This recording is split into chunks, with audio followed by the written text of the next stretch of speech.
good ideas. So, uh, so for me, I think I can't actually say it's an artwork, but I can say that it's a style. So the way I've been working with mixed media by bridging in drawing and mosaic and painting and putting all those together, I think the fun of expanding on those possibilities, where as a painter you can paint but then you're just restricted to the four corners of the canvas.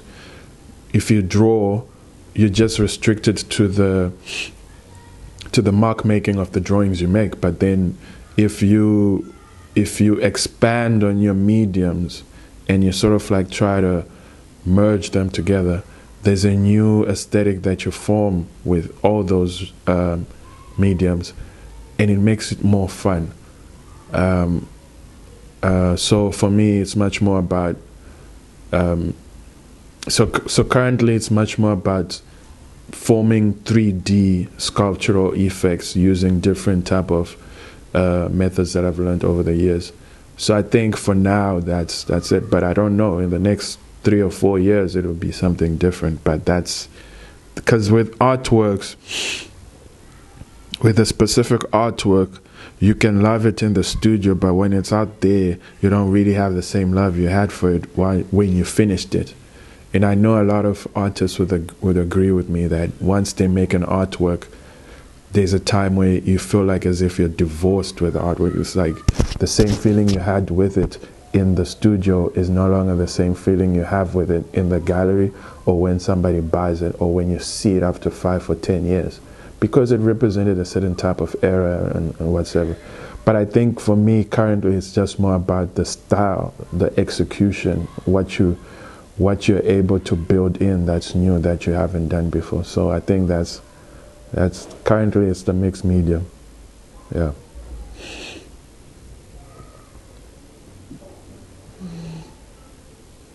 What are some, we know that life isn't always easy. I've heard, especially as an artist, what have been some of your biggest challenges?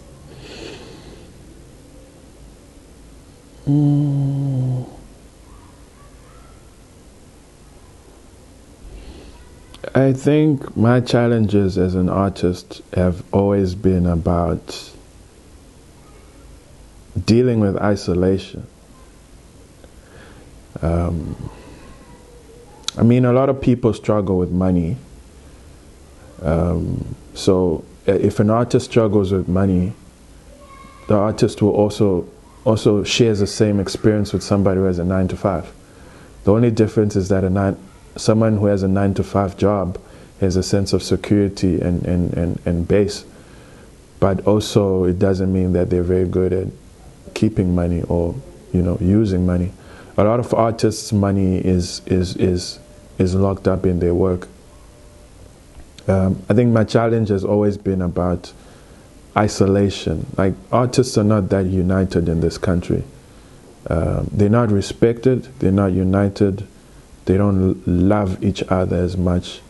And everybody thinks that they want to fight and compete over, because more or less what we're fighting over is just crumbs.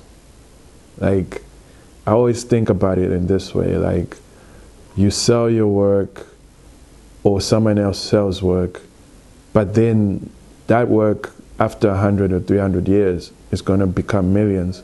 But what did the artist have when they bought it? Or after 100 years, what estate is left for the artist's family?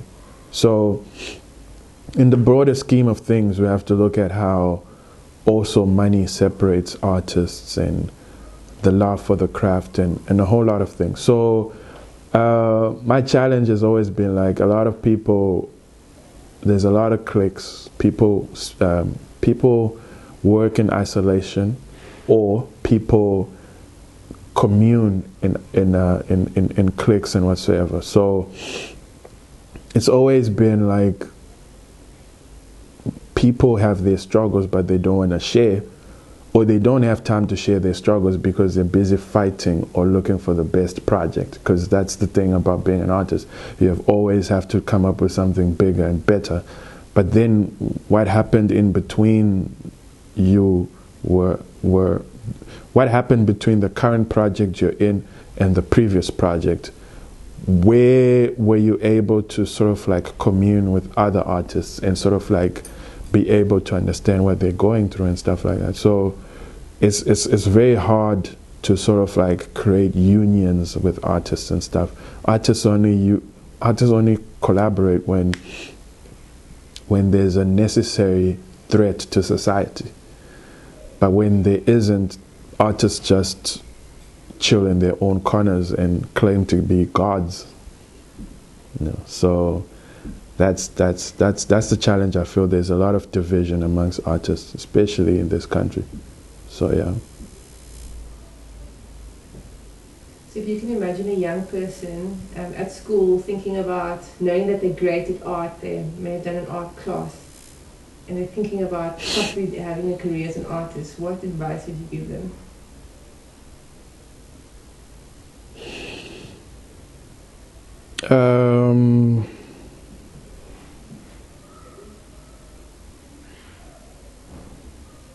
I realized that talent is not enough, but I realized this later on.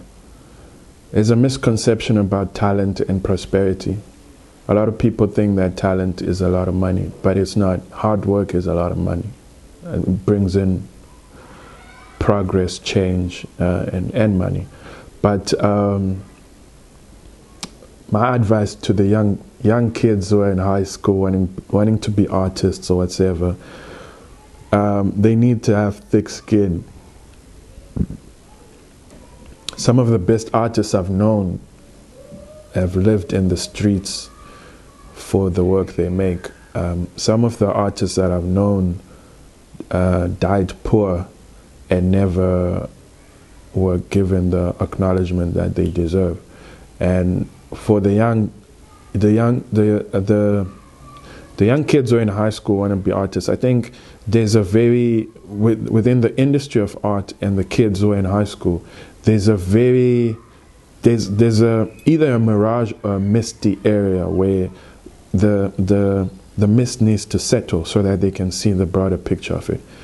It's cool being an artist and doing work and whatsoever, but they need to be accustomed to the struggle. They need to be accustomed to the struggle of how to deal with their family when their family wants them to be engineers, doctors, and lawyers. They need to deal with the idea of there's a romanticism with being an artist. They need to deal with the idea that in many cases you're going to be alone and lonely because it's part of the trade. People only love you when you have so much, but when you don't have much, people don't really care. So there's so many layers to it. The resources, how are you going to survive? The resources to make the art itself, where to make the art itself, and also what is your plan for the next future in the next 5 to 10 years? Those are things that the young generation need to understand, because currently being an artist, especially the so-called woke generation, they don't understand that at some point the infatuation with being an artist when you're young, it fizzles out and you start facing the harsh realities of what it means to be an artist. It's either you realize that, okay, I'm a black artist in a white dominated arena, I don't have that much input or funding to do what I want to do. So what are you going to do? You're still going to continue being an artist. How are you going to get funding? How are you going to get all these resources for you to do that? Some young artists actually come from privilege, so they can be able to do that, but not everybody can. So now you have to also think about, with the little that you get, how are you going to impact your practice as an artist? And also, how much are you willing to sacrifice and invest in this profession that you choose? So those are kind of like partly the advice I'd give to them. And also, I think that everybody looks up to somebody great so that they can become great. But even great people can't teach people how to be great. It's something that each and every individual has to look for in themselves. So it's a challenge, but as long as the young generation is willing to push and persevere in their passion, there'll always be a way. There'll always be a way.